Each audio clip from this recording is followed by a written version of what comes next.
orang yang pemulung kan, kemudian sampai menculik anak yang masih di bawah umur kan. Dan sampai sekian lama baru bisa diketemukan.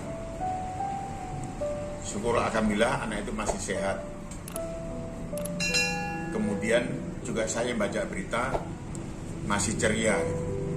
Nah, perbuatan yang di luar kemanusiaan ini itu sudah diatur dalam KUH pidana. Mudah-mudahan pihak kepolisian segera menetapkan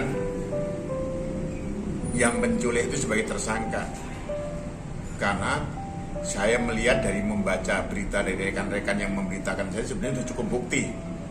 Orang tuanya tahu, anaknya yaitu si korban itu ada, dan si pelaku juga sudah mengaku. Bahkan bajai yang membawa dia semula itu juga sudah diketemukan ya, karena kejelian kan kepiawaian pihak kepolisian sersenya mencari itu ketemukan.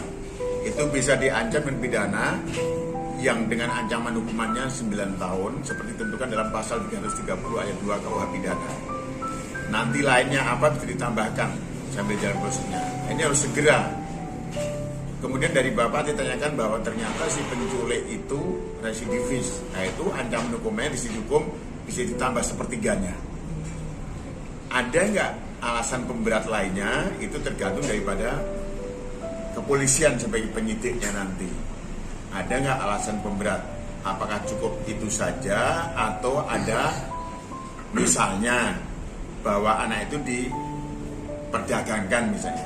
Itu harus ada saksinya, pernah ditawarkan misalnya apa, itu juga nanti bisa dengan ancaman yang berlapis pidananya itu. Tapi minimal sekarang dengan pasal 330 ayat 2 itu penculikan anak di bawah umur 9 tahun karena dia sudah pernah melakukan tindak pidana dan selesai menjalani hukuman berarti residivis, itu bisa ditambahkan sepertiganya seperti itu. Nah, ini buat masyarakat, para orang tua juga harus hati-hati untuk memperhatikan anak-anaknya, karena ternyata dari sisi kehidupan manusia biasa yang tidak menyangka orang yang seperti yang diberitakan dia adalah pemulung tapi berani melakukan penculikan atas anak-anak tersayang kita, sehingga para orang tua harus lebih memahami lingkungannya dan tidak mudah untuk membiarkan anaknya yang masih anak-anak itu bermain sendiri di luar atau lepas dari pengawasan kita sehari-hari.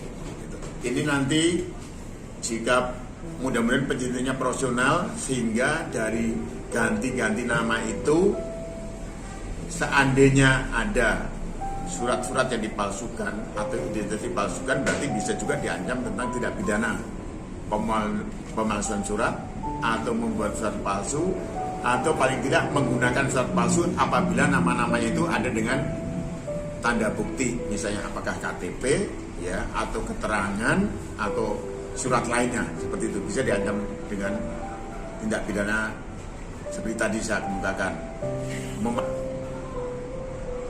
Menggunakan surat palsu minimal setidaknya seperti itu, kalau jika ada suratnya gitu. Nah, ini harus ada keterangan ahli ya. Apakah perbuatan itu, kedekatan itu dari memang pembawaan dia atau memang itu diolah oleh dirinya. Kepiawaian dekat dengan anak itu memang sengaja dia buat, dilakukan karena adanya unsur kesengajaan supaya bisa mudah gaul dengan anak, atau seperti apa, nanti penyidik yang akan mengerti tentang itu sebenarnya. Mesti penyidik akan minta pendapat ahli tentang itu. Jadi ancaman pidananya paling tidak yang saya kemukakan tadi itu.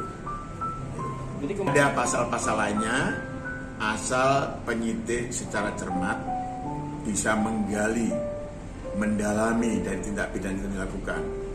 Bahkan mungkin ini yang terungkap, yang tidak terungkap siapa tahu ada juga dari teman-temannya dia atau kelompok-kelompoknya dia.